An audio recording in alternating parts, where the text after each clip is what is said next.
Welcome, ladies and gentlemen. My name is ELPOV, and welcome back to another week of Jojo's Bizarre Adventure, Part 4, Diamonds Unbreakable.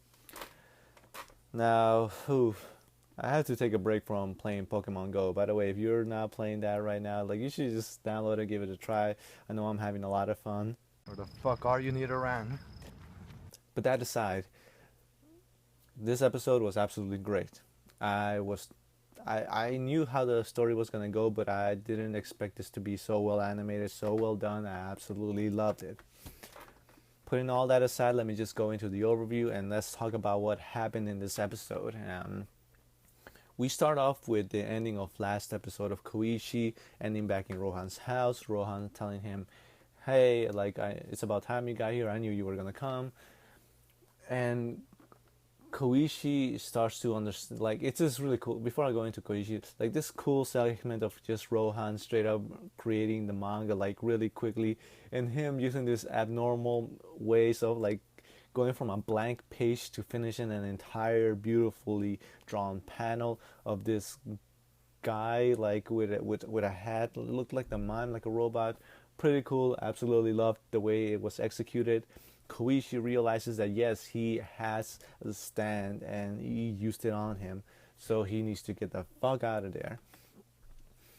Now we transition to the new opening, which I will talk about further in this week because I really do want to do another opening analysis, just like I did with the first opening.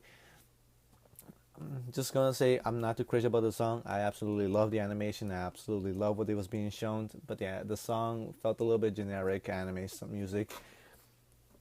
Then going back to the episode, I found it really cool and really fucked up in a way that you have Rohan drawing his manga, and then you see, because he uses Koishi's backstory and history as an inspiration to him writing manga, and just seeing his face pages hanging there, you could easily imagine just having actual skinned faces just hanging there. It's this rather creepy look. Absolutely loved it. But as Koichi is trying to get away because he understands I need to get the fuck out of here, he walks out, and just like at the ending of last episode, you see Josuke and Okuyasu trying to check up on him, see what's going on by the door. And Koichi, because Rohan installed in his history that he cannot do anything that'll put Rohan in a disadvantage or put him in danger. Koichi somehow whenever he's about to talk to Josuke or Okuyasu, he forgets what he's going to say, thus making it look like nothing was wrong. Luckily, Okuyasu happened to be, despite being a dumbass, happens to be observant enough to notice that Koichi, while he was crawling, I guess he must have cut himself somewhere, and he because Koichi's acting so normal, oh, nothing's wrong, but he's bleeding the fuck out of his hand. Then Okuyasu must have understood, okay, something was wrong. Either it was him or Josuke, but Okuyasu was the first one to step through the window. Now Okuyasu asks Koichi, what is his stance? Tell me, I need to know. But Koichi can't say shit because otherwise he'll put him in a disadvantage. And Rohan slowly starts to move. And as Okuyasu is about to punch him with the hand, he grabs his manga panel that he just finished drawing, which, by the way, I just have to put it out there, is no, actually his stance is not just the panels that he draws. It's actually that figure, which is unfortunate that we didn't see the figure, Rohan's Heaven's Door, actually move and react like a stand, because if I'm not mistaken, he has a really cool design, which is almost like a transparent hat or something like that, or transparent face and hat, or transparent, but you see the outlines of it, which I absolutely love. I wish they animated that. But Rohan shows Okuyasu the manga page that he was drawing, and apparently Rohan's Heaven's Door works in a way that if you look at his panels or his drawings, then you're automatically affected by his stand. You're in his control already. And Okuyasu just straight up falls flat. Rohan understands that Yosuke is somewhere behind in the back. He tells Yosuke to come out. Excuse me, not to come out. Otherwise, like he already installed a certain command. He wrote basically a command already in Okuyasu's life, which is if Josuke tries to save him, then Okuyasu would commit suicide by burning himself. So Josuke is a little bit in a rough situation. Like, what is she supposed to do? What is she supposed to do? And Josuke just straight up comes out because Okuyasu, regardless, is already like burning himself to a point. So Josuke has to do something. He comes in there and he finds the counter battle strategy, which is closing his eyes and trying to guess, like picture where Rohan would be, trying to listen and go straight up for him and beat him with Crazy Diamond. And there's this little thing that they added in the animation, which is when Josuke's running towards Rohan blindsided, like with his eyes closed, and you see Rohan, his the time that he has to think, okay, should I do this? Should I do that? Well, let me see. Let me take a look. Let me revise something that Koichi has about this guy. Okay, he doesn't like the shit about his hair, and you see like the little timer on the bottom right, like beautiful touch. Rohan reads like, oh, Josuke gets pissed off when you talk about his hair, so I'll do that, and then he'll open his eyes and he'll see my manga, and then he'll be under my control. So Josuke is going for him. Rohan says like, your hair is stupid, it's out of place, like it's so old school, like it doesn't fit you.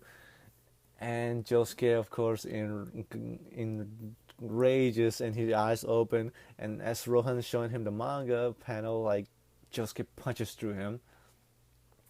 And we find out that apparently Josuke gets so angry when you talk about his hair that he'll open his eyes, but he's not thinking, or he's not actually viewing what he's punching. He's just going crazy. He's just going berserk in a way. And through this we get this very interesting backdoor through Rohan's stand, and that is if Rohan knows something about you, for example, like he did with Koichi, and he knows something about your friends. If you don't know something about your friend that Rohan can't use against him, then like Rohan is pretty much fucked because he's in the same place as you are. He can't prepare a counter move unless he can emphasize like seeing the future and predict what his movements are gonna be, which is a little bit of a backdoor, which I absolutely loved. Great. And Okuyasu and Koichi, they go into this little thing where we find out about Josuke's backstory and why he respects his hair so much. That being that when he was younger, somewhere around the time when Dio was making his plans in Egypt and like evolving with his stand, Josuke's stand was most likely also evolving, but it got him to the point that he was sick, and him and his mother, they were stuck during a heavy snowstorm in Morio, one that would have cost Josuke's life apparently, but they were stuck like on the road, and they couldn't move forward. This guy with Josuke's hairstyle straight up saw them, and he said to the mom and to Josuke like, your son is sick, right? And he says he puts his jacket under the wheel, under the tire that's stuck, and says push,